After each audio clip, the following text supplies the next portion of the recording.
زندگی کی حقیقت ہے کہ انسان پل بھر میں ماضی بن جاتا ہے، صرف پل بھر کے اندر، یہ زندگی کی حقیقت ہے۔ تو ان کانوں نے کئیوں مرتبہ سنا کہ ابھی ابھی ہاتھوں میں دم توڑ دیے، گود میں دم توڑ دیے، دواخانے کو لے جا رہے تھے، گاڑی پہ دم روح قبض ہو گئی، کئیوں مرتبہ آپ سنے ہوں گے۔ تو حضرت عمرو بن عاص رضی اللہ تعالیٰ عنہ ہمیشہ اپنی مجلسوں میں بولتے تھے کہ یہ مرنے والے مر جاتے ہیں مگر موت کی تکلیف کے بارے میں کیوں نہیں بیان کرتے، کہ موت جب آتی ہے تو حالت کیسے ہوتے، تکلیف کیسی ہوتی، موت کس طریقے سے روح قبض کی جاتی ہے، کیوں نہیں بتلاتے۔ ہمیشہ ان کے دل میں یہ سوال ہوتا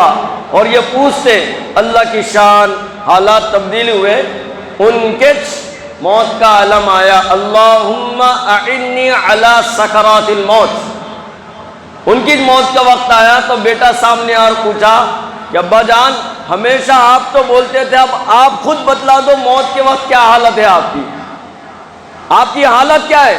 ہمارے کو بولنا آسان ہے، ارے مر گیا انہیں، ارے اس کی موت آ گئی، اس کو ہارٹ اٹیک آ گیا، انہیں پانی میں ڈوب کے مر گیا، انہیں ٹکر لے کے مر گیا، انہیں جا رہا تھا گر کے مر گیا۔ ہمارے لیے بولنا آسان ہے لیکن موت کی تکلیف کیا ہے یہ سن لیجیے آپ۔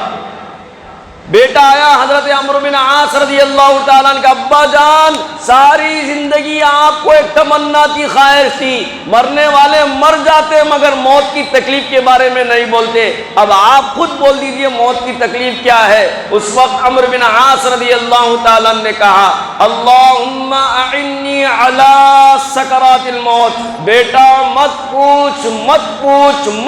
موت کی تکلیف کیا ہے، بس یوں سمجھ لے مجھے آنکھ کے انگاروں پر لٹا دیا گیا اور سوئی کے ناکے کے برابر سے میرے کو سانس مل رہی ہے اور احد کا پہاڑ میرے سینے پر رکھ دیا گیا، یہ تکلیف